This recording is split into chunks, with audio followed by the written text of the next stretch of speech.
출애굽기 25장 1절로 봉독하겠습니다. 여호와께서 모세에게 말씀하여 이르시되 이스라엘 자손에게 명령하여 내게 예물을 가져오라 하고 기쁜 마음으로 내는 자가 내게 바치는 모든 것을 너희는 받을지니라.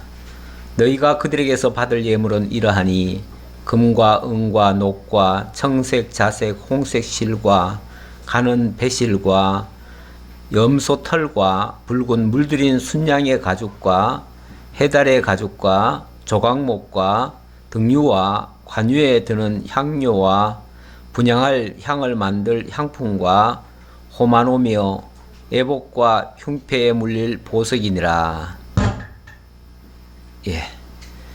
우선 7절까지 봉독해 드렸습니다.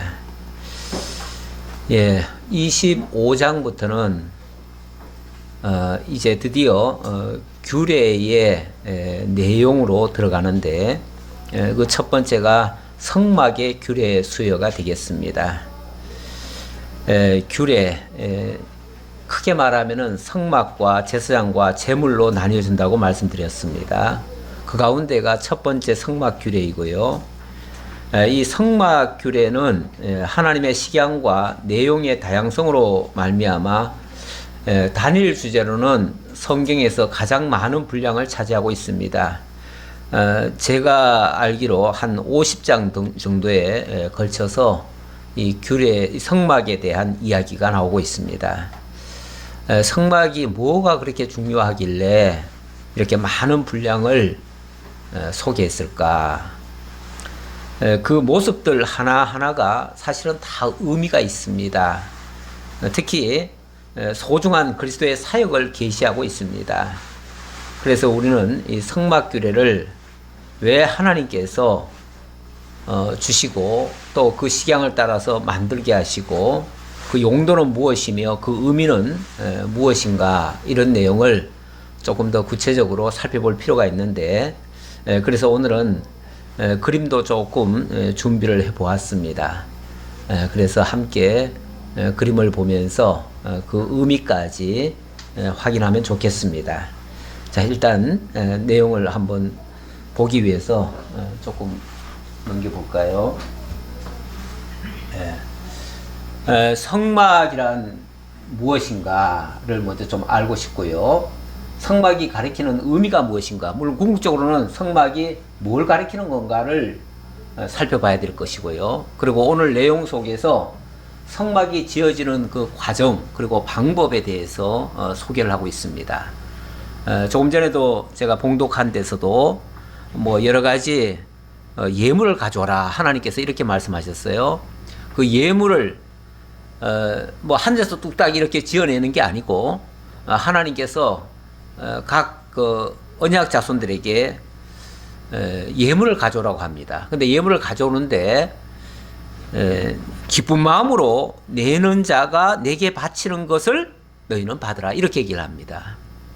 그러니까 이 예물에는 하나님의 성막을 짓는데 필요한 예물은 뭐 하나님이 그냥 지어주는 것도 아니고 식양은 하나님이 주시되 거기에 모든 택한 백성들의 마음이 거기 다 담겨져 있는 겁니다.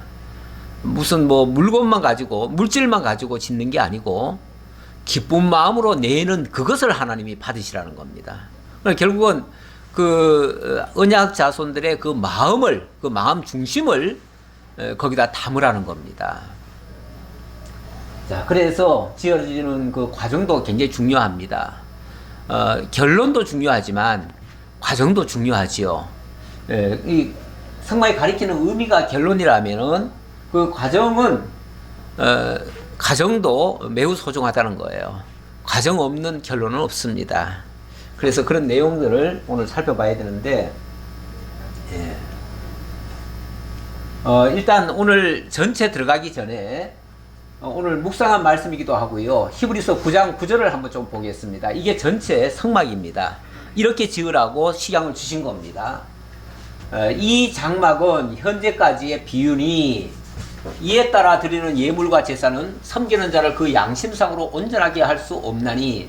자, 이 장막이라고 표현을 했는데 사실은 이게 조금 전에 성막이라고 제가 말씀드려놓고 또 장막이라고 얘기합니다. 성막으로 얘기할 수도 있고 장막으로 얘기할 수도 있습니다. 뿐만 아니라 또 증거막이라고도 하고요. 그 다음에 또 회막이라고도 하고 범막이라고도 하고 이 이름이 다양합니다. 이제 그때마다 성경이 달리 쓰고 있는데 그 이유는 예를 들어서 성막이라고 하면 이 성막이란 말은 거룩한 막이란 얘기잖아요. 일반 천막들, 일반인들이 살고 있는 그런 것과는 완전히 구별됐다라는 의미에서 성막이라고 얘기하는 것이고요. 장막이라고 하는 것은 이게 이 모든 게 가만히 보면 다 장으로 되어 있습니다. 장. 쉽게 말하면 천으로 이렇게 조직을 해가지고 그렇게 만들어 놨어요. 그래서 장막이라고도 얘기를 하고, 그 다음에 증거막이라고 하는 것은 여기서 하나님의 실존을 여기서 증거를 해요. 그리고 하나님이 앞으로 하실 계획을 통해서 장차 그리스도가 이루실 것을 또 증거를 해요. 그래서 그런 의미에서 증거막이라고도 하고, 또 하나님이 이곳에서 내가 너희들을 만나겠다라고 하셨어요. 이 만난다는 의미에서 회막이라고도 합니다. 그리고 여기에는 하나님의 거룩한 율법의 말씀이 기록되어 있습니다. 두 돌판도 있고요. 그래서 이것을 범막이라고도 합니다. 그리고 뭐 이걸 다 통틀어서는 하나님의 집 이렇게도 얘기를 해요. 하나님의 집. 그러니까 뭐 이걸 표현하는 것은 여러 가지인데 그 표현할 적마다 그 의미를 그 안에 담고 있는 거죠. 그래서 그 이름을 들으면은 무슨 뜻이겠구나라는 짐작이 가능하잖아요.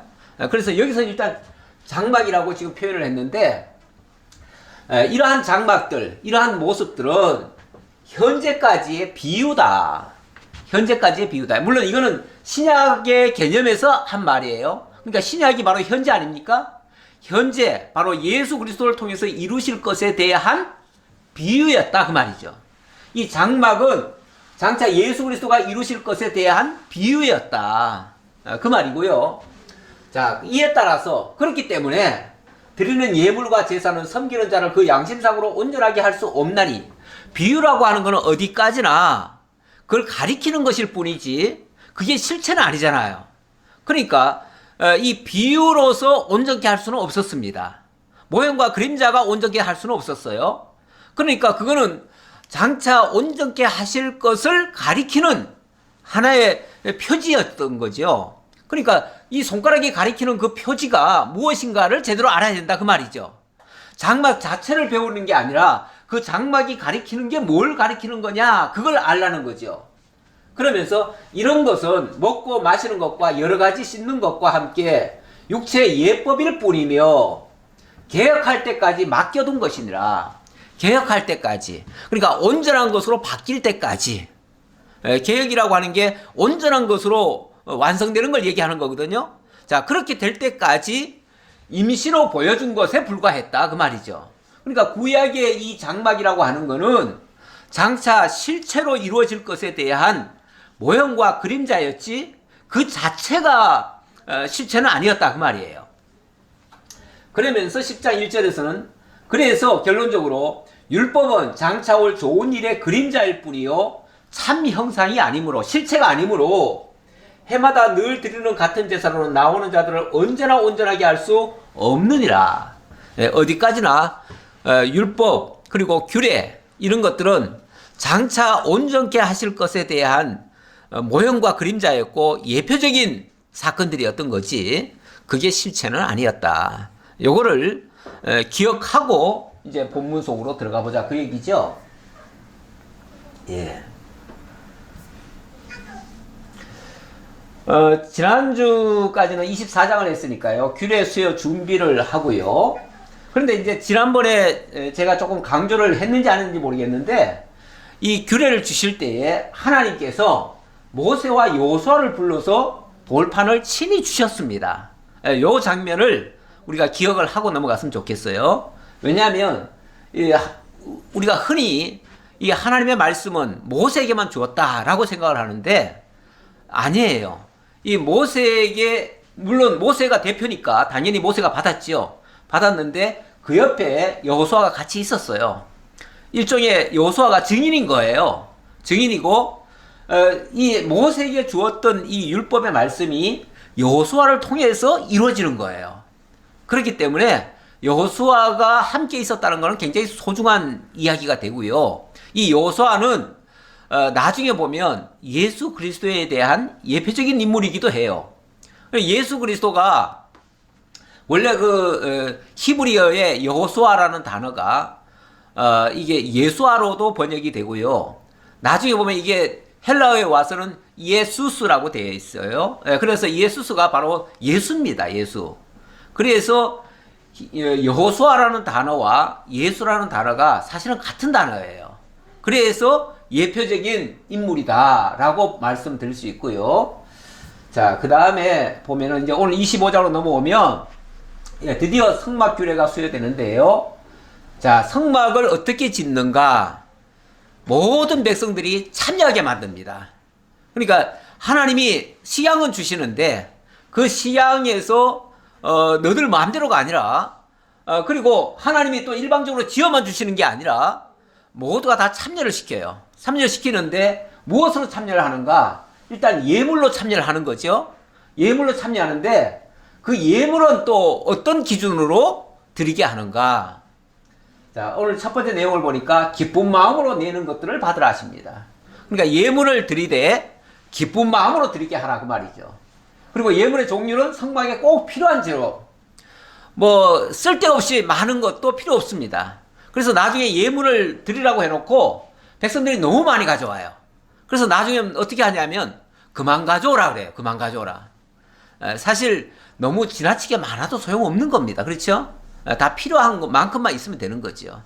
이러한 예물의 그 내용들이요, 신약교회에서도 사실은 그대로 적용이 될 수가 있습니다. 그래서 이런 부분도 우리가 그냥 놓칠 수는 없는 부분이고요. 예물의 용도는 하나님의 식양을 따라서 성소 짓는 데만 쓰는 거예요. 다른 데 쓰는 게 아니에요. 오직 하나님의 성소에 사용하는 것이고, 그 성소는 하나님이 만나주실 증거궤와 속죄소 만드는 식양을 주셔서 바로 그런 용도로 쓴다 그 말이죠. 그리고 뿐만 아니라 또 항상 하나님 앞에 떡을 진설하게 되는데 그걸 위한 떡상을 만들기 위해서, 그리고 또 항상 빛을 비춰주실 등잔대를 만들기 위해서 이런 용도로 사용된다 그 말씀을 드립니다. 자, 그 다음에 이제 본론으로 들어가서요. 1절 다시 보겠습니다. 여호와께서 모세에게 말씀하여 이르시되 이스라엘 자손에게 명령하여 내게 예물을 가져오라 하고 기쁜 마음으로 내는 자가 내게 바치는 모든 것을 너희는 받을지니라. 예물의 기준, 기쁜 마음으로 내는 것을 받으라, 이렇게 말씀하십니다. 그런데 이 예물, 지금 광야를 살고 있는 이스라엘 백성들에게 뭐 하나님께 드릴 예물이 뭐가 있을까요? 사실은 거기서 나오는 것으로 드리려고 하면 드릴 게 아무것도 없어요. 왜냐하면 광야라고 하는 데는 뭐가 나오는 데가 아니에요. 그저 하나님이 위로부터 내려주시는 그 만나를 통해서 하루하루, 그야말로 하루살이 인생이에요. 그래서 매일 일용할 양식을 구해야만 살 수 있는 그런 곳이었어요. 그런 곳에서 겨우겨우 살아가는 백성들이 무슨 예물을 드릴 게 있겠어요. 그런데 알고 보니까 하나님께서 이 예물을 미리 준비케 하셨네요. 언제 준비케 하셨냐면은 하나님께서 애굽 땅 종되었던 집에서 이끌어내실 때에, 그때 그냥 나오게 하신 것이 아니고 하나님께서 그 이웃 주민들에게, 이웃 백성들에게 금은 폐물을 구하도록 하셨어요. 그뿐이 아니죠. 뭐 여러 가지를 다 필요한, 그러니까 너희들이 필요한 것을 다 구하라, 그렇게 얘기했어요. 그러니까 뭐 다 좋은 것들을 구했을 거 아니에요? 그런데 처음에는 그런 것들을 구해도 누가 주겠어요? 줄 리가 없지요. 그런데 너무 다급하니까 이 백성들을 빨리 내보내지 않으면 자기네들이 다 죽게 생겼으니까 나중에는 원하는 대로 다 줘요. 그러다 보니까 은근 폐물은 물론이고 여러 가지 것들을 다 줍니다. 그게 12장 아마 한 50절인가 그 정도에 나오는 얘기예요. 그렇게 해서 백성들이 구하는 모든 것을 다 주게 하셨는데, 그 내용이 사실은 광야에 와가지고 그것을 쓰고 싶어도 쓸 데가 없어요. 그렇죠? 쓸 데가 없어요. 그런데 어느 날 하나님께서 그것들을 예물로 하나님께 드리라 그래요. 그렇죠? 그러면은 거기서 드리는 그 예물은 결국은 자기들 겁니까? 냉정하게 생각해 보면. 그렇죠? 자기네들 것이 아니고 하나님께서 주신 것들을 간직하고 있다가 하나님께서 필요할 때 드리라 하니까 드리는 거예요. 그러면 결과적으로는 자기 것을 드리는 것이 아니고 하나님이 주신 것들을 드리는 거죠. 그렇죠? 예. 이렇게 하나님이 당신이 주시고 당신이 드리게 만들어요. 근데 사람들이 흔히 이제 뭐 하나님께 뭘 드린다 하면은 내 걸 드린다라고 생각을 하잖아요. 내 걸 드린다. 내 걸 드린다 하는 마음이 들면은요, 사실은 아까운 마음도 들어요. 왜 안 그러겠어요? 우리가 세상에서 무엇을 얻으려고 하면 얼마나 힘들어요. 그렇게 힘들게 뭐 속된 표현으로 뼈 빠지게 일해가지고 버는 돈을 하나님께 그냥 드리라고요? 아까운 마음 들지요. 인색한 마음 들지요. 드는데 하나님께서 주신 것을 드리라고 하면은 그동안 보관했다가 드리는 거죠. 그러니까 하나님이 주신 것을 드린다면은 이거는 아까운 마음이 아니라 하나님께서 맡겨 주셨으니까 그걸 드려야겠구나라는, 당연히 드려야 된다. 왜냐하면 주인이 달라고 하니까, 주인이 맡겼는데 주인이 달라고 하니까 마땅히 드려야겠구나라는 그런 마음이 들어요. 그런 마음을 뭐라고 그러냐면 기쁜 마음, 이렇게 얘기를 해요. 기쁜 마음. 그래서 이스라엘 자손에게 명령하여 내게 예물을 가져오라고, 기쁜 마음으로 내는 자가 내게 바치는 모든 것을 너희는 받을지니라 했는데, 역대기 상에 보면 이런 말씀이 있더라고요. 나와 내 백성이 무엇이기에 이처럼 즐거운 마음으로 드릴 힘이 있었나이까? 무엇으로 우리가 이거 하나님 앞에 드릴 수가 있었겠습니까? 그 말이죠. 그러면서 하는 말이, 모든 것이 주께로 말미암아 싸우니 우리가 주의 손에서 받은 것으로 주께 드렸을 뿐이니이다. 지금 이것이 우리가 어떻게 하나님이 달라고 한다고 해서 우리가 드릴 게 있겠습니까? 하나님이 주셨으니까 주신 것으로 드리는 것입니다. 그래서 기쁜 마음으로 드린다는 거죠. 내게 아니었으니까 인색한 마음도 들 게 없고요. 하나님의 것이라고 생각하니까 당연히 하나님께 기쁜 마음으로 드릴 수 있다는 거죠. 그렇게 드릴 수 있는 것만 해도 감사하다는 거죠. 그런 생각이 들고요. 이것이 신약에 와서는 그 의미가 이렇게 같은 의미예요. 같은 의미인데, 사도 바울은 하나님께 드리는 거, 그걸 이제 연보라고 표현을 했는데요. 그 연보에 대해서 이렇게 얘기를 합니다. 8장 1절에 11절에 보면은, 이제는 하던 일을 성취할지니 마음에 원하던 것과 같이 완성하되 있는 대로 하라. 여기도 마음에 원하던 것과 같이 완성하되, 자, 마음에 원하던 것과 같이 완성하되, 이 마음에 원하는 거, 그 마음은 하나님이 주신 마음이에요. 이게 자기 마음이라면 절대로 그렇게 할 수가 없죠. 여기 하던 일을 성취할지니 하는 말도 이게 하나님의 어떤 계획된 거, 하나님이 하고자 하시는 거, 그것을 성취하는 일에 우리가 마음으로 원하는 것과 같이 완성하되 있는 대로 하라. 할 마음만 있으면 있는 대로 받으실 터이요 없는 것은 받지 아니하시리라. 그렇죠. 없는 것이라는 것은 하나님이 안 주셨다는 거잖아요. 안 주신 걸 하나님이 원하실 리도 만무하고, 안 주신 거를 억지로 많이 드린다고 하면 그건 뺏기는 거죠. 그건 뺏기는 거예요. 그건 굉장히 아까운 생각도 들 수 있고요. 그런데 이 할 마음이 있다고 하는 것은 하나님이 주신 것을 깨달은 마음이에요. 그래서 하나님이 주셨다는 것을 인정하게 되어지면, 그렇다면은 하나님이 필요하실 때에 당연히 드리는 거죠. 그때 드리는 것은 할 마음이 있어서 드리는 것이고, 그거는 하나님이 주인이라고 하는 그 인정을 하는 마음이에요. 그렇게 해서 드리는 것은 하나님이 받으시고, 그렇지 않는 것은 하나님이 받으실 이유도 없는 거죠. 그러면서 9장 7절에는 그렇게 말합니다. 각각 그 마음에 정한 대로 할 것이요.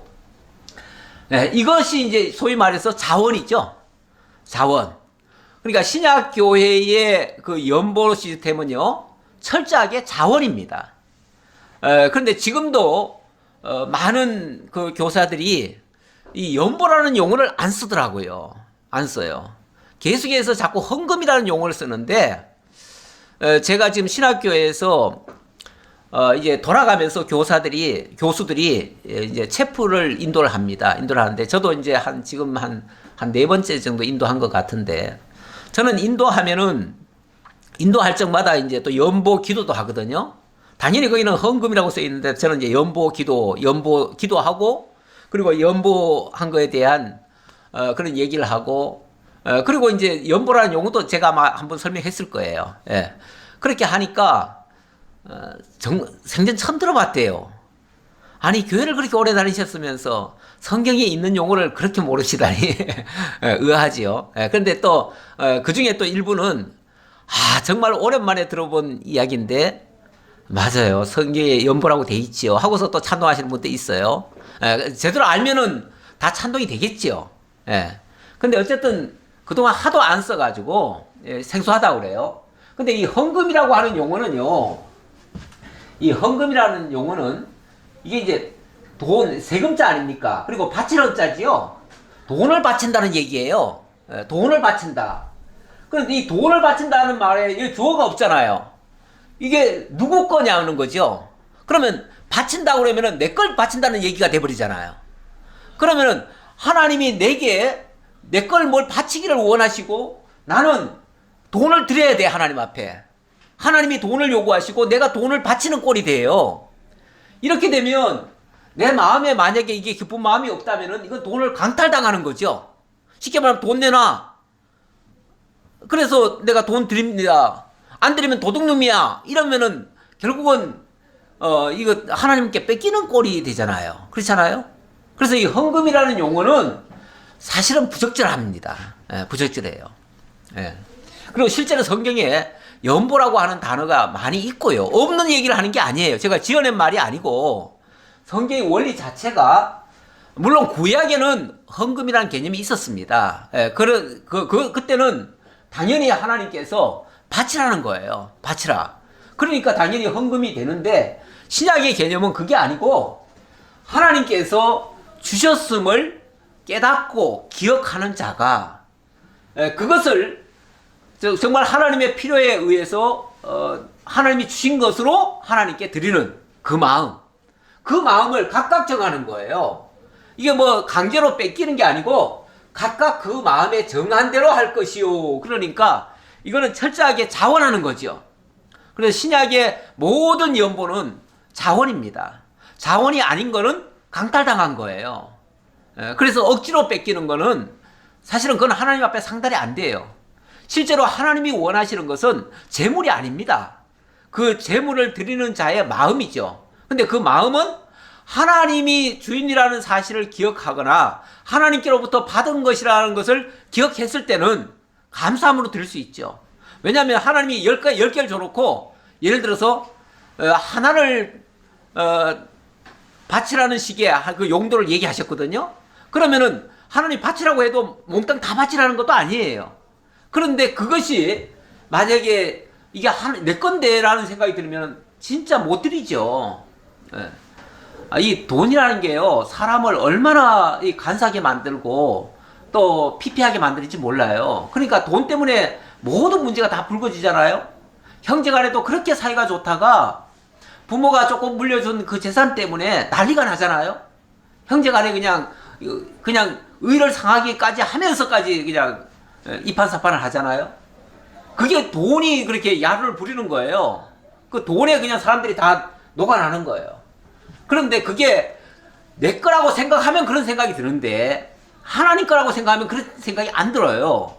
그래서 인색함으로나 억지로 하지 말지니, 이거는 하나님의 것이라는 걸 인정할 때 나오는 얘기예요.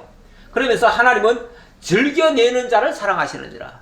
즐겨내는 것만 인정하고 받으신다 그 말이에요.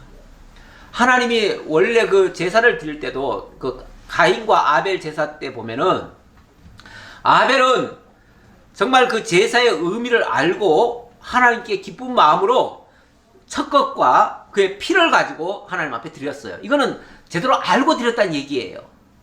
그랬을 때 하나님은 아벨을 받으시고 그의 재물을 흠량하셨다고 그래요. 다시 말하면 그 재물부터 하나님이 덥석 받으신 게 아니고 그렇게 드리는 자의 그 마음을 받으신 거예요. 그리고 그가 드리는 그 재물도 받으신 거예요. 하나님은 그 재물이 필요한 게 아니고 그 재물을 드리는 자의 그 마음 중심이 필요한 거예요. 그걸 인색함으로나 억지로 하지 않게 하고 즐겨내게 만들어요. 그게 그렇게 하는 방식이 바로 자원이에요. 자원. 그래서 신약에는 철저하게 연보인데요. 예, 연보라는 말은 이 버릴 연자에 보충할 보자입니다. 그러니까 나의 희생을 통해서 새로운 것을 만드는 거예요. 예, 그게 하나님이 하시는 방식인데 하나님이 당신의 독생자를 희생시켜서 우리를 구원해 하신 거 아닙니까? 그렇게 하는 원리가 이 연보 속에 담겨 있어요. 예, 그래서 이 물질을 통해서 그걸 배우게 하시는 거예요. 그 배우게 하시려고 하나님이 물질을 주시고 그 물질 중에서 일부를 또 자원해서 기쁜 마음으로 내게 하시는 거죠. 예. 그러면서 또한 이런 약속까지도 하시죠. 하나님이 능히 모든 은혜를 너에게 넘치게 하시라니 이는 너희로 모든 일에 항상 모든 것이 넉넉하여 모든 착한 일을 넘치게 하려 하십니다. 모든 착한 일. 이 모든 착한 일이라는 게 하나님의 선한 일에 참여케 한다 그 말이죠. 하나님의 선한 일에 참여케 하기 위해서 하나님은 기꺼이 모든 은혜를 먼저 넘치게 베풀어 주시고 이 모든 은혜를 너에게 넘치게 하셔서 하게 한다 그러잖아요. 그러니까 하나님이 주시고 그 중에서 깨달은 것으로 자원하게 만드는 것이지 주시지도 않고 내놓으라 이러지는 않아요. 절대로. 그러니까 적게 준 자에게는 적게 요구하셔요. 심지어는 과부의 두 랩돈 얘기도 하잖아요. 그래서 그 적게 준 자에게는 적게만 요구하셔도 그게 전부를 다 드린 것처럼 하나님은 받으신다는 거예요. 하나님은 물질의 그 다소는 중요한 게 아닙니다. 그 마음, 그 물질을 받은 자의 그 마음 중심, 그걸 하나님이 연보로 받으시는데, 자, 오늘 하나님의 성전을 지어가는데도 바로 그런 방식이다 그 말이에요. 철저하게 하나님은 성전을 짓는데도 철저하게 그런 목적으로 짓는 것이지, 아니 그 성막 지어서 뭐해요? 뭐 하려고 그러시겠어요? 그 성막을 통해서 당신의 백성들 만나고 당신의 백성들에게 하나님 자기를 가르쳐 주시고 그리고 당신의 뜻을 알려주시고 거기를 통해서 당신이 장차 하실 일들을 증거하기 위한 그런 목적이잖아요. 그런 목적에 우리를 참여시키려니까 우리에게 물질을 주시고 그거를 또 자원하게 만들어서, 이게 결국은 자원이라고 하는 거는 결과적으로는 하나님을 깨닫지 않고는 자원이라는 게 나오지 않습니다. 그래서 철저하게 하나님이 어떤 분이신가를 알려주려는 것이 하나님의 목적이 되는 거예요. 그래서 지금 여기서 지금 이야기하는 거는요, 뭐 성전을 짓는 데다 초점을 맞추는 게 아니에요. 그 성전에 우리 모두를 참여시키는 것이 중요하고요. 그렇게 하기 위해서 나중에 보면 참 성전은요, 우리 중 예수 그리스도가 참 성전이 되십니다. 그리고 그 참 성전에 우리는, 그러니까 참 성전이신 그리스도가 주춧돌이 되어주시고 그 주춧돌 위에 우리는 마치 벽돌처럼 한 장 한 장 올려져 가지고 함께 지어져가는 집이 되게 하는 거예요. 그렇게 하나님이 만들어 가실 것을 얘기하고요. 그래서 이 참 성전은 황금 보석, 이제 여기 뭐 들어가는 게 다 이제 황금 보석으로 지어지는데 황금 보석으로 화려하게 지으라는 것이 아니고요. 그게 목적은 아니고요. 바로 머리 되시는 그리스도가 정말 황금 같으신 분이셔요. 그렇게 의로우신 분이고 거룩하신 분이셔요. 그분을 가리키기 위해서 그런 것이고요. 그분에게 우리는 어찌 보면 조각목 같은 존재예요. 조각목 같은 존재인데 그 조각목 같은 존재를 황금으로 더 씌워가지고, 다시 말하면 그리스도의 의로 덧입혀가지고 거기다 참여시키는 거예요. 그렇게 만들어 가시는 모습. 이게 이제 신령한 성전의 모습이기도 한데요. 그런데 이런 걸 가지고도 또 자꾸만 이 세상의 그 예배당, 예배당을 자꾸 성전이라고 하면서 하나님의 성전은 이렇게 지으라고 했다. 황금으로 지으라고 했다. 그래가지고 마치 뭐 황금을 갖다가 그러니까 값비싼 재료로 해가지고 이렇게 지으려고 하는 사람들이 많습니다. 또 근데 이 성막식양은요 오늘날 예배당이나 이런 것에 비교하시면 안 됩니다. 왜냐하면 그런 거에 대한 모델이 아니에요. 만약에 오늘날 이 예배당의 모델이라고 한다면요, 성막이. 구약의 성막이야말로 참, 어찌 보면은 실용적이 못 돼요. 일단은 돈은 어마어마하게 들어가죠. 왜냐하면 황금으로 지으니까. 어마어마하게 들어가는데, 이게 실용적이질 못해요. 창문도 하나 없어요. 캄캄해요. 늘 불 켜지 않으면 안 돼요. 이러니까 그건 일반 용도로 쓸 수가 없는 거예요. 이건 하나님만이 쓸 수 있는 곳이지 일반인들이 쓸 수 있는 그런 용도가 아니에요. 그래서 구약의 성전 개념과 신약의 성전 개념을 동일시해 가지고 구약의 성전 모델을 자꾸 신약에다가 도입하시려는 분들이 있는데 그건 착각입니다. 그렇게 하시면 안 됩니다. 절대로. 모델이 아니에요. 될 수가 없어요. 신약의 성전은 오히려 예수 그리스도를 머리로 하고 그의 지체된 성도들이 하나로 연결되어서 지어지는 신령한 집. 그게 진짜 모델이에요. 그러니까 여기에 모델은 이것의 실체는 예수 그리스도 참 성전이고 거기에 붙어 있는 우리들까지 포함되는 이야기예요. 자, 그렇게 보시고요. 3절로부터 7절까지의 내용은 예물의 종류를 얘기하는데요. 성막에 꼭 필요한 재료만 가져오라고 하십니다. 자, 3절 보겠습니다. 너희가 그들에게서 받을 예물은 이러하니 금과 은과 녹과 청색, 자색, 홍색 실과 가는 배실과 염소 털과 붉은 물들인 순양의 가죽과 해달의 가죽과 조각목과 등유와 관유에 드는 향료와 분향할 향을 만들 향품과 호마노며 애복과 흉패에 물릴 보석이니라. 여러 가지 다양한 것을 드리라고 합니다. 드리라고 하는데 일단 금속으로는 금, 은, 노스이고요. 이 직물로는 청색, 자색, 홍색, 가는 배실이고요. 또 가죽으로는 붉은 염소, 순양, 해달 이런 것들이고요. 나무는 조각목입니다. 그리고 기름은 등유와 관유, 향품은 또 향품이 있고요. 또 보석으로는 호마노, 에봇, 12가지 보석 이런 것들이 있습니다. 이런 것들이 성막을 지어가는데 꼭 필요한 재료들이라고 합니다. 오늘날은 그러면은 신령한 성전, 제가 아까 신령한 성전 얘기했잖아요. 그 신령한 성전은 어떻게 지어갈 것인가? 신령한 성전에 들어가는 재료도 한 가지가 아닙니다. 한 가지가 아니고 다양합니다. 거기는 사람이 볼 때는 쓸모없어 보이는 것도 많습니다. 어찌 보면 교회 구성원도 그렇습니다. 신령한 성전의 구성원들도 사람이 보기에는 저런 게 왜 필요할까 싶을 정도의 그런 것들, 그런 재료도 있습니다. 성전에도 마찬가지죠. 왜 저런 게 왜 필요할까 싶은데 하나님은 그 모든 것들을 다 종합해서 신령한 성전을 만들어 가십니다. 신약교회 성도들도 마찬가지라고 보여집니다. 신약교회 성도들도 각계각층 다양한 정말 성격도 별의별 성격이 다 있을 테고요. 인물도 별의별 모양이 다 있을 테고요. 여러 가지 다양하게 있습니다. 그런데 우리 하나님께서 그 모든 것을 종합해서 아름답게 만들어내십니다.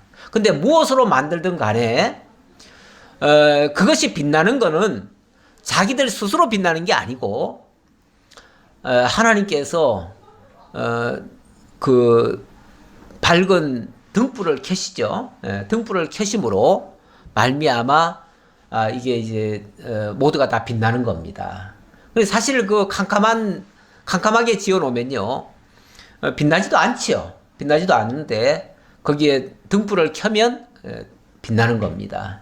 그리고 늘 공급되는 거, 떡상이라고 하는 것은 어찌 보면 이스라엘 12지파가 먹고 살 양식에 대한 것을 가리키거든요.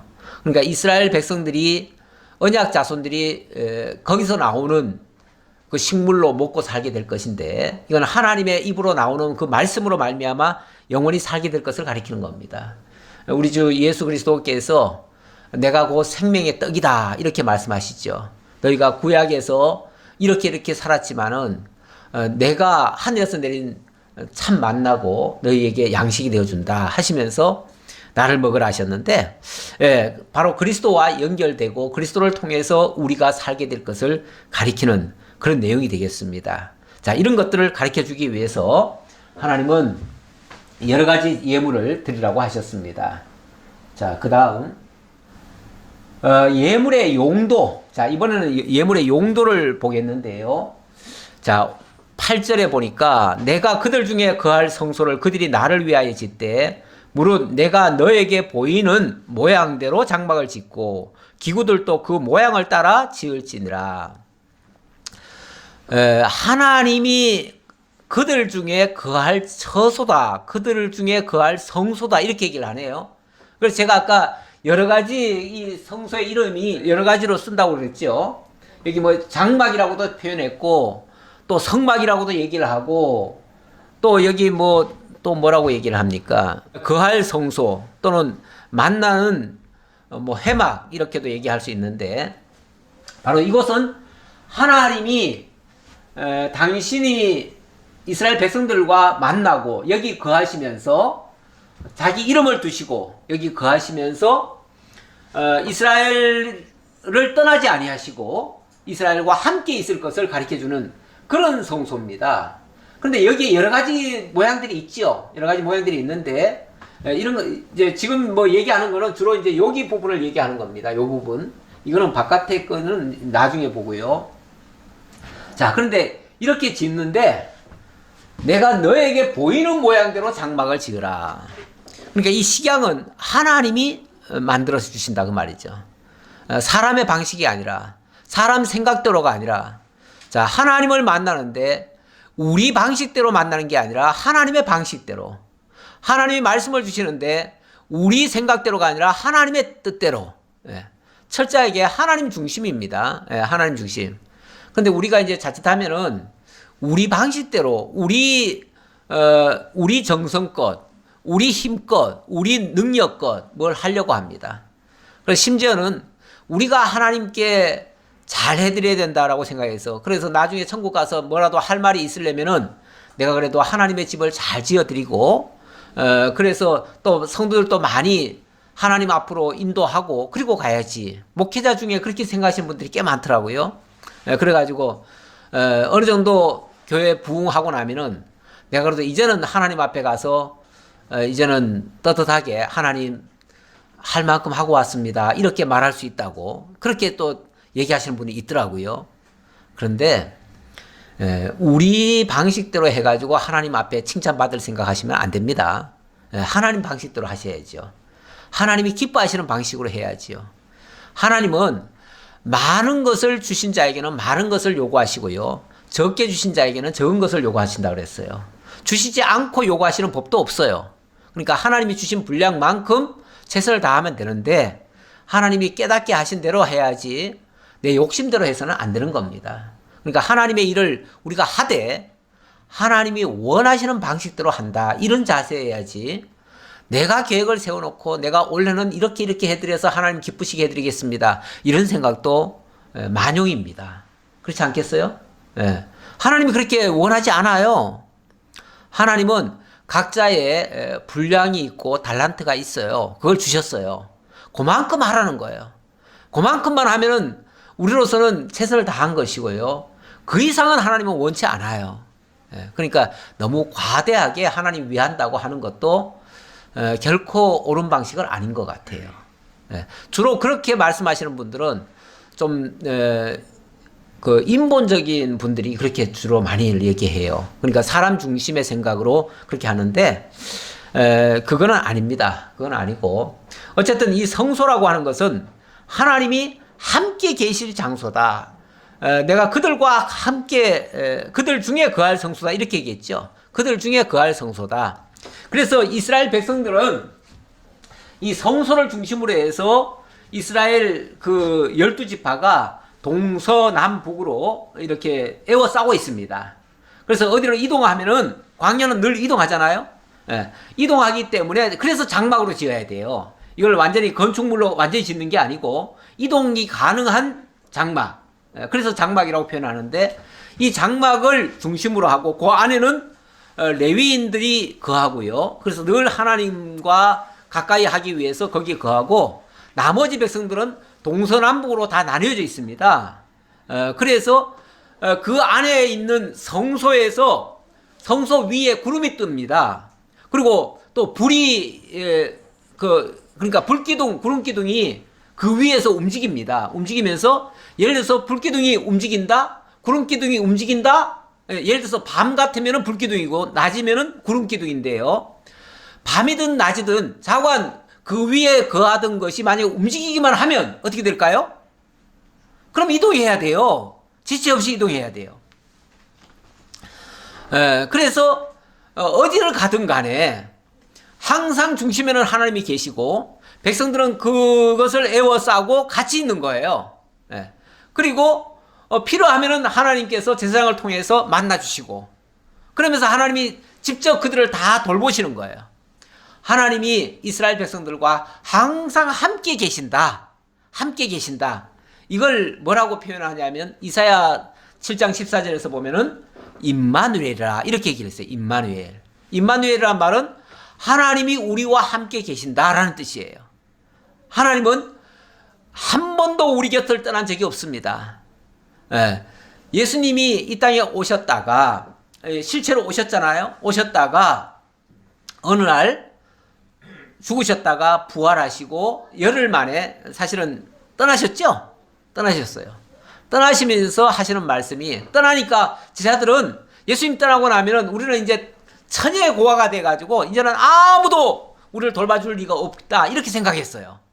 그랬는데 예수님 뭐라 그러냐면 내가 가는 것이 너희에게 유익이다. 왜냐하면 내가 가면 너희에게 성령이 오셔서 너희와 함께 세상 끝날까지 함께 할 것이다. 그러면서 그 성령이 바로 나의 영이다. 그러니까 내가 너희와 함께 세상 끝날까지 함께 할 거다. 이 얘기예요. 그러니까 하나님이 우리와 함께 세상 끝날까지 함께 계시는 거예요. 그때부터. 그러니까 오순절 성령 오신 이후부터 예수님은 우리와 성령으로 함께 계시는 거예요. 지금도 멀리 계시지 않아요. 우리 곁에 같이 계셔요. 이게 그래서 구약의 성전은 당연히 장소적으로 있어야 되겠지만 신약의 성소는 장소적으로 있을 이유가 없어요. 그래서 더 이상 성소를 안 만들어요. 그래서 이 땅에는 지금 성전이라는 다른 어떤 장소적인 개념의 성전은 없어요. 없고 예수님이 성령을 통해서 친히 우리와 함께 계심으로 당신이 성전이 되어주시고 우리를 그 성전에 참여시켜가지고 너희도 성령이 거하는 전이다 이렇게 얘기를 하잖아요. 성전이란 말은 성령이 거하는 전이다라는 얘기잖아요. 그러니까 결국은 신약 성경에 와서는 우리 모두가 신령한 성전이 되는 거예요. 다만 그 신령한 성전의 본체는 예수 그리스도시고 그의 머리 위에 또는 그의 그 기초석 위에 우리가 벽돌로 지어지는 거예요. 에베소에서 그렇게 얘기를 해요. 그래서 우리는 벽돌처럼 벽돌 한 장 정도에 불과한 거죠. 우리 전체가 성전이라는 얘기가 아니라 우리는 그렇게 예수 그리스도와 함께 있으면서 그리스도와 함께 모시고 있는 임마누엘 되시는 그분이 우리와 함께 영원히 계신다라는 뜻으로 설명을 드릴 수 있겠습니다. 자, 그 다음 넘어가 볼까요? 10절로 22절의 말씀. 자, 여기서는 하나님이 만나주실 증거궤와 속죄소 만들 식양을 주십니다. 자, 하나님이 조금 전에 내가 이 성소에서 너희를 만나겠다. 너희들을 만나겠다 그랬어요. 너희와 함께 하겠다 그랬는데 그 만나는 그 장소가 중요하잖아요. 그 장소가 바로 뭐냐면 쉽게 말하면 요거예요. 이게 이제 언약의 궤라는 뜻이에요. 언약의 궤라는 뜻인데 이게 언약궤 또는 증거궤 이렇게 얘기를 합니다. 자, 10절로부터 한번 읽어볼까요? 그들은 조각목으로 궤를 짜되 길이는 2규빗 반, 너비는 1규빗 반, 높이는 1규빗 반이 되게 하고 1규빗 반, 2규빗 반. 이 2규빗이라고 하는 거는 여기서 여기까지가 2규빗 반이라는 거죠. 2.5규빗. 한 규빗이 보통 이 45cm, 약 50cm입니다. 50cm. 원래 성전의 규빗은 한 55cm 정도로 보통 보기도 합니다. 그런데 그냥 우리가 통상 50cm라고 합시다. 그러면은 1m 25가 되겠죠? 1m 25. 요즘 우리 탁자 보면은 탁자 사이즈가 그 정도 됩니다. 그러니까 탁자 크기예요. 뭐 아주 크지도 않아요. 그 탁자 크기 정도. 그리고 너비도 1규빗 반. 높이는 1규빗 반. 너비가 1규빗 반, 높이도 1규빗 반. 그러니까 이쪽은 요거는 2.5규빗이고 요거는 1.5규빗. 또 요것도 1.5규빗. 1.5규빗. 이렇게 돼 있는 거죠. 자, 이 모양으로 돼 있다는 걸 얘기하고요. 자, 그런데 일단 이 틀이, 기본 틀은 뭐냐면 조각목이에요. 조각목. 조각목은 뭐 제가 몇 차례 말씀드렸지만은 광야에서 큰 사막 가운데서 자라는 나무다 보니까요. 수분 공급이 제대로 안 돼 가지고 그냥 막 비틀어지는 그런 나무입니다. 그러니까 사실 그런 나무는 아무짝에도 못 써요. 그 땔감밖에 안 돼요. 근데 하나님은 하필이면 그런 나무를 쓰래요. 그런 나무를 편편하게 깎아가지고 그 위에다가 황금으로 또 씌우래요. 그냥 쓰는 것도 아니에요. 황금으로 씌우래요. 예. 이렇게 하는 건데 그 의미가 이제 더 중요하겠죠. 왜 이렇게 하라고 하는지에 대한 의미는 이게 결국 이 조각목이라고 하는 게 이 겉의 모양이에요. 어찌 보면 인성의 모습인데 예수 그리스도라고 한다면 예수 그리스도의 인성의 모습이 있기도 해요. 우리도 마찬가지고요. 우리의 육체의 모습도 그렇고요. 육체는 어찌 보면 보잘것없어요. 그런데 그것을 황금으로 씌우면은 아주 거룩해지고 이렇게 바뀌어지죠. 귀하게 되죠. 귀하게 되는데 그게 의의 그런 모습이기도 합니다.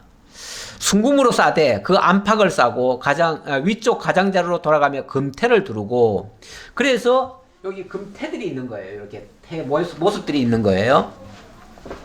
금고리 넷을 부어 만들어 그 네 발에 달되, 금고리 요 고리가 여기 네 개가 있습니다.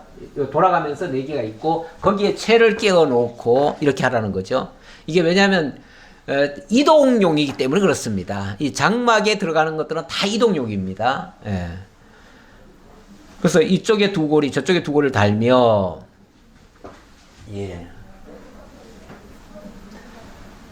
그 채를 양쪽 고리에 끼어서 궤를 매게 하며 채를 궤의 고리에 꿰인 대로 두고 빼내지 말지며. 왜냐하면 언제라도 구름만 뜨면 뭐 해야 돼요? 이동해야 되니까 항상 움직일 준비를 하고 있으라는 거죠.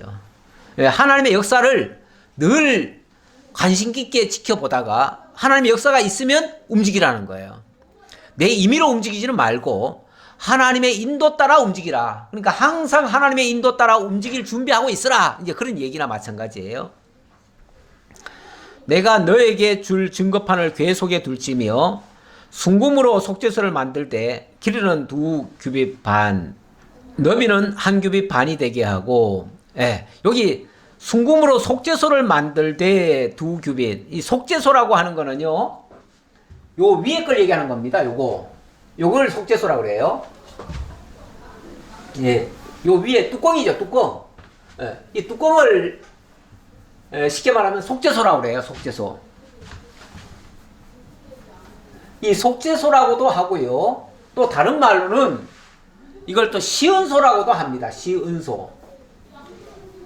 시은소라는 말은 이 베풀 시자고요. 은혜 은자예요. 장소 소자고요. 그러면은 은혜를 베푸는 장소다 그 말이에요. 은혜를 베푸는 장소.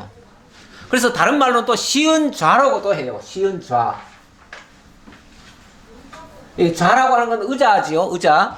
그러니까 좌석을 얘기하는 거죠. 좌석을 얘기하는데, 이거는 하나님이 내가 여기에 거하겠다, 여기에 내가 있겠다라고 했기 때문에, 그래서 하나님이 계시는 장소다, 하나님의 보좌다, 이걸 은혜의 보좌, 이렇게도 얘기를 하죠.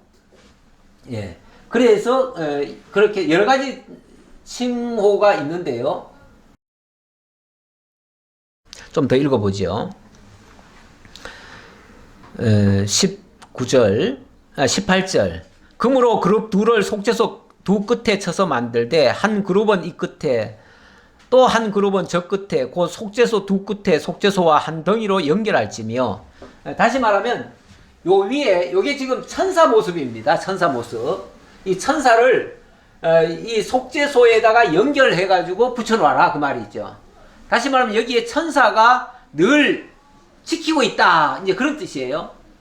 천사가 뭘 지킵니까? 천사가 뭘 지키죠? 요 궤 안에 있는 걸 지키겠죠. 그렇죠? 궤 안에 있는 걸 지키는데 궤 안에 뭐가 들어갈 겁니까? 예, 궤 안에 보면은, 예, 여기에 보면니까 지금 요게 두 돌판이거든요. 두 돌판과 아론의 쌍난 지팡이, 요거를 요 안에다가 넣어놓으라는 거예요. 넣어놓고 이것이 밖으로 나오지 못하도록 지키고 있으라는 거죠. 천사가 지키는 거예요. 궤가 그 안에 들어있는데 그것을 지키는 것이 왜 시운소가 될까요? 이 율법의 말씀이 백성들에게 다이렉트로 나오면 어떻게 되죠? 다 정죄를 하잖아요. 정죄를 하면 그 율법이 결국은 백성들을 다 죽이는 결과가 돼요. 그래서 하나님의 뜻은 이것이다라고만 알려주고는 그걸 덮어놓는 거예요. 덮어놓고, 그리고 여기다가 1년에 한 차례 여기서 피를 떨어뜨리게 해요. 그러면 그 피를 받으시고 이 모든 죄, 여기에 저촉된 모든 죄를 다 사해주는, 그러니까 죄를 용서해주는 장소예요, 여기가. 백성들의 모든 죄를 다 용서해주는 거니까, 그래서 은혜의 장소다 그 말이에요. 20절 보겠습니다. 그룹들은 그 날개를 높이 펴서 그 날개로 속죄소를 덮으며 그 얼굴을 서로 대하여 속죄소를 향하게 하고 속죄소를 궤 위에 얹고 내가 너에게 줄 증거판을 궤 속에 넣으라.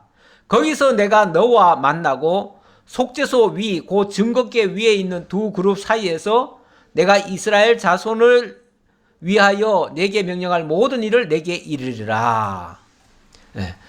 요 장소, 그러니까 요 장소에서 내가 백성들에게 모든 필요한 것들을 내가 다 알려주겠다 그 얘기죠. 그래서 여기서 하나님이 만나주시면서 더 이상 백성들에게 정죄는 당하지 않도록 막아주고 죄는 여기서 용서해주고, 그러니까 하나님이 만나주신다는 그 말 자체가 뭐죠? 죄를 가려주겠다는 얘기예요. 하나님이 가끔 보면은 나중에 이제 그런 표현이 할 때도 있어요. 하나님이 등을 돌리신다고 그래요. 그들을 보지 않겠다고 그래요.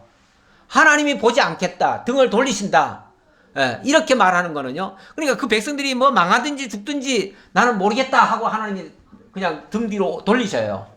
그렇게 되면 이거는 은혜를 받게 하는 것이 아니라 저주 아래 들게 하는 거죠. 그러니까 이스라엘 백성들이 저주 아래 들어갈 때는 하나님이 외면을 하셔요. 그런데 하나님이 만나주시겠다는 말은 그들이 어떤 죄인이든 간에 다 용서해 주겠다라고 하는 증표예요, 그게. 그런 의미에서 하나님이 만나주시는 이 장소가 바로 시은소가 되는 거예요.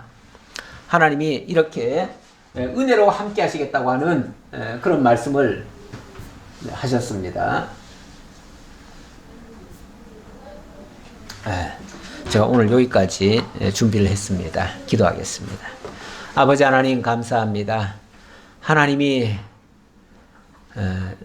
계획하시고 작정하신 일들, 그 당시에는 무슨 영문인지 우리가 알 수 없지만 하나님이 장차 신령한 성전을 통해서 참 성전 되시는 우리 주 예수 그리스도를 통해서 이루실 일이라는 사실을 알게 되었을 때 참으로 하나님의 크신 은혜의 역사임을 다시 한번 깨닫게 됩니다. 하나님 감사합니다. 하나님이 이런 계획을 세우지 않으셨다면, 그리고 이렇게 은혜를 베풀지 않았다면 우리 모두는 하나님 알지도 못한 채 죄로 말미암아 죽고 끝날 인생이고, 이 세상에 아무런 의미 없이 왔다가 거저가는 정말 불필요한 존재일 수도 있는데, 우리 하나님께서 이렇게 값진 삶을 살아가고 또 하나님을 발견하고 하나님의 은혜 속에 참여할 수 있게 하시오니 참으로 감사합니다. 이 은혜 속에 살고 있는 저희 모두가 늘 하나님의 인재를 기억하고 하나님과 동행하며 하나님의 인도하심을 따라 정말 하나님께 영광 돌리며 살아가는 저희 모두가 되게 인도해 주옵소서. 감사드렸고 예수님 이름으로 기도하옵나이다. 아멘.